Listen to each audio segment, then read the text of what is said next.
नमस्कार, आप देख रहे हैं क्राइम 24/7 न्यूज़। मैं हूं आपके साथ रविवेला। आज बात करते हैं नव वर्ष की, जो आज से ओ- मात्र 8 या 10 घंटों में नया साल लगने वाला है। और कोरोना काल भी साथ के साथ चलता नजर आ रहा है। जैसे पिछले साल जो कोरोना काल में हुए हैं मामले को बढ़ते, आज फिर नए मामले बढ़ते नजर आए। इसी बीच आज हमारे कांग्रेस के नेता बैठे हुए, नेता ने अपने आपको खुद बेटा कहते हैं, वार्ड नंबर 26 से। राहुल जी, नमस्कार जी। नया साल जश्न मनाते हुए आज नया साल फिर उभरता हुआ नजर आ रहा है, तो किस तरह से आप लोग अपने देशवासियों को शुभकामनाएं संदेश देंगे आप? नव वर्ष आ रहा है, पर नव वर्ष की मैं खुशी नहीं मना रहा, क्योंकि 2020 और 21 जो कोरोना काल का समय हमारे देश में रहा, उसमें हमारे देश से बहुत जानें गईं और हमारे देश से व्यापार बिल्कुल चौपट हो गया, जिसकी वजह से आज लोगों को अपना घर का पालन पोषण करना बड़ा भारी हो रहा है। और अब फिर दोबारा कोरोना अपनी तेज़ी पकड़ रहा है, पर ये सरकारें ना इन्होंने 2020 में कोई ऐसा काम किया कि जिससे देश की जनता को, दिल्ली की जनता को राहत मिल सके, ना 2021 में किया, और 2022 कल लगने वाला है, तब भी ये कोई भी सुचारू रूप से कोई ऐसी व्यवस्था नहीं बना रहे कि जिससे कि ये सिर्फ लॉकडाउन बोल रहे हैं। लॉकडाउन से मेरे को लगता है कि इस बार भुखमरी से लोग ज़्यादा मरेंगे, कोरोना से कम। क्योंकि आज 2 साल में स्थिति, या वो व्यापारी वर्ग हो, चाहे वो पैसे हो, चाहे वो मजदूर, उसकी कमर टूट चुकी है। आज 2 साल का पीरियड खींचना बड़ा भारी हो गया है। अब 2021 में भी अगर ये लोग कोई स्कीम के तहत लॉकडाउन नहीं लगाएंगे, आज फिर रेडी पटरियां बाजार लगने बंद कर दिए हैं। आज इस देश में 70% जनता ऐसी है जो रेडी पटरी के द्वारा अपना जीवन पालन पोषण कर रही है, अपने बच्चों को पाल रही है। आज वो परिवार द्वारा अपने आप को बहुत दुखी महसूस कर रही है कि वो अपने परिवार का कैसे पालन पोषण कर पाएंगे, कैसे वो मकान मालिक को किराया दे पाएंगे। आज फिर दोबारा इन लोगों ने दिल्ली में बाजार हटा दिए हैं। तो मैं इन दोनों सरकारों से बोलना चाहूँगा, केंद्र सरकार में मोदी जी बैठे हैं और दिल्ली सरकार में अरविंद केजरीवाल, दोनों के दोनों सूझबूझ के साथ इन फैसलों को लें। हमारे देश में बहुत बड़ी समस्या जो कोरोना महामारी की है, इसमें बहुत लोगों की जान, हमने 2021 में अपनों को, बहुतों को खोया है। आज अब वो दर्द हमारे सीने में बैठा हुआ है, परिवार के परिवार उजड़ गए। मैं इनसे बोलना चाहूँगा कि हॉस्पिटल की जो सुविधाएं हैं वो पूरी तैयारी रखें ये अपनी।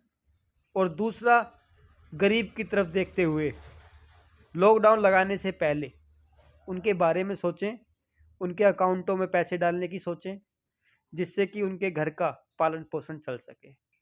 तो मैं यही बोलूँगा, नव वर्ष की तो शुभकामना है ही। नव वर्ष सबके लिए अच्छा है। जो 2020-21 हमारे देश में संकट रहा, ये कटे, सबके घर में खुशहाली रहे।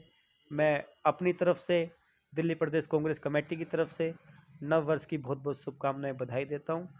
और मैं एक बात फिर दोबारा बोलना चाहूँगा कि इन सरकारों को एक सूझबूझ के साथ लॉकडाउन लगाए और गरीब की तरफ देखते हुए लॉकडाउन लगाएं। येलो अलर्ट आज दिल्ली में चालू हो चुका है। आपके 10 बजे से 5 बजे तक कर्फ्यू लग चुका है। पर कहीं ना कहीं स्थिति देखी गई है कि जो दिल्ली सरकार के जो हॉस्पिटल में डॉक्टर प्रदर्शन में बैठे हुए हैं, लोगों का इलाज नहीं हो पा रहा है। आज 10 बजे नहीं, 8 बजे लॉकडाउन कर दिया है। अब इन्होंने OD1 कर दिया। जैसे पहले अरविंद केजरीवाल ने ये फॉर्मूला हमारी दिल्ली में अपनाया था, OD1 वाला, आज इन्होंने दुकान भी OD1 कर दिया है कि एक दुकान खुलेगी और एक दुकान बंद रहेगी। कैसे? आज जितने भी दुकानदार मार्केट में बैठे हुए हैं, 99% दुकानें किराए की हैं। कहाँ से भर पाएंगे वो किराया, जब महीने में 15 दिन दुकानें खुलेंगी? कहाँ से भर पाएंगे वो अपने वर्कर की सैलरी? कहाँ से चला पाएंगे अपने घर का पालन पोषण? इनको शर्म नहीं आती? OD1 से कोई कोरोना नहीं भागेगा। ओडी 1 से कोई इलाज नहीं है। इनको जो सूझबूझ के साथ काम करना चाहिए, आज इनकी रैलियां हो रही हैं तो उसमें कोई तादाद की इनको चिंता नहीं है, 10,000 हो जाए, 8,000 हो जाए, 15,000 हो जाए, उसमें कोई तादाद नहीं है। अगर किसी के घर में दुख हो जाए या किसी की बेटी की शादी हो या किसी के बेटे की शादी हो तो वहां पे इन्होंने मात्र 20 आदमी रखे। क्या इनकी रैलियों से कोरोना नहीं आएगा? क्या ये जहां जनसभा करते हैं वहां पे कोरोना नहीं फैलेगा? जहां पे चुनाव है वहां कोरोना नहीं आएगा? नहीं, वहां नहीं आएगा। जहां पे जनता अपना घर को पालन पोषण कर रही है वहां पे ही कोरोना आएगा। तो ये बेशरम सरकारें हैं दोनों, और इन दोनों बेशरम सरकारों ने देश का और दिल्ली का भट्टा बिठा दिया है। और मैं तो अब जनता से ही बोलना चाहूंगा, देश की जनता से और दिल्ली की जनता से भी, कि इन धोखेबाज जो दोनों सरकारें केजरीवाल और मोदी, इनसे बचें। कांग्रेस का जो साथ था, सबका साथ सबका विकास का जो नारा था, जो काम थे, जो विकास था, जो स्कीमें थी, वो इन सब लोगों ने ख़त्म कर दी हैं। आप इनके झूठे सच्चे वादों में ना फंसें, इनकी झूठी सच्ची गंदी राजनीति में, धर्म की राजनीति में ना फंसें, दोबारा कांग्रेस का साथ दें। और अब हमारे यहाँ पे दिल्ली में अप्रैल में एमसीडी का चुनाव नगर निगम का होने जा रहा है। मैं दिल्ली वासियों से भी अपील करना चाहता हूँ कि हमारी दिल्ली के अंदर एक भी विकास कार्य नहीं हुआ, एक भी। आज हमारी दिल्ली नरक बन गई। एमसीडी में बीजेपी बैठी है और दिल्ली सरकार में केजरीवाल बैठा है, एक भी काम नहीं हुआ। केजरीवाल कहता है एमसीडी ने नहीं करने दिया, एमसीडी कहती है केजरीवाल ने नहीं करने दिया। ये नाला बोलते हैं कि विधायक का है, विधायक को नहीं बनाना, ये नाला निगम पार्षद को नहीं बनाना, सब अपना अपना घर भर रहे हैं। आज मैं अपने वार्ड की बात करता हूँ, मैं विजय विहार वार्ड नंबर 26 से हूँ। मैं अपने वार्ड की बात करता हूँ, एक भी गली, एक भी रोड ऐसा नहीं है कि जिससे आदमी निकल सके। अगर किसी के घर में रात को इमरजेंसी हो जाए, एम्बुलेंस आनी पड़ जाए, तो एम्बुलेंस निकलने की भी जगह नहीं है। आज एक भी पुलिया नहीं बनी हुई, सब टूटी हुई हैं। कभी किसी की गाड़ी का पहिया गिर जाता है, कभी किसी गाड़ी पलट जाती है, कभी किसी के बच्चे की साइकिल गिर जाती है, कहीं कोई बच्चा गिर जाता है। रोज दुर्घटना हो रही है। पर इन दोनों बेशर्मों को कोई शर्म नहीं है। सिर्फ और सिर्फ इनको वोट चाहिए। इनको सिर्फ और सिर्फ लोगों को झूठ बोलने का काम है। आप मेरे वार्ड में जाके देखें, आपको एक भी सुविधा नहीं दिखाई देगी। आपको पूरा नरक अगर देखना है तो वो विजय विहार वार्ड नंबर 26 में आप देख सकते हैं। कुछ महीने बाद चुनाव होने वाला है एमसीडी के, और लोगों का कहना है कि अगर पहले समय जैसे जो कांग्रेस थी, सबके काम और वो उनका खुद कहना है हम भी खा रहे तो तुम भी खाओ, तो कहीं ना कहीं कांग्रेस दोबारा इस बार देखते दिल्ली सरकार में लोग पसंद करना चाह रहे हैं धीरे धीरे। आज आपने एक बात बोली है, खाना। हमने कभी नहीं खाया, हमने विकास किया है। हमने खाया होता तो इन्होंने, मोदी जी ने बोला था कि काला धन वापिस आएगा। क्यों नहीं हम लोगों को जेल में डाला? क्यों नहीं हमारे कांग्रेसी के जो मंत्री रहे, मेंबर ऑफ पार्लियामेंट रहे, उनको जेल में डाला? डालो, अगर हमारे मंत्रियों ने और हमारे उन्होंने घोटाले किए हैं तो। पर नहीं किए।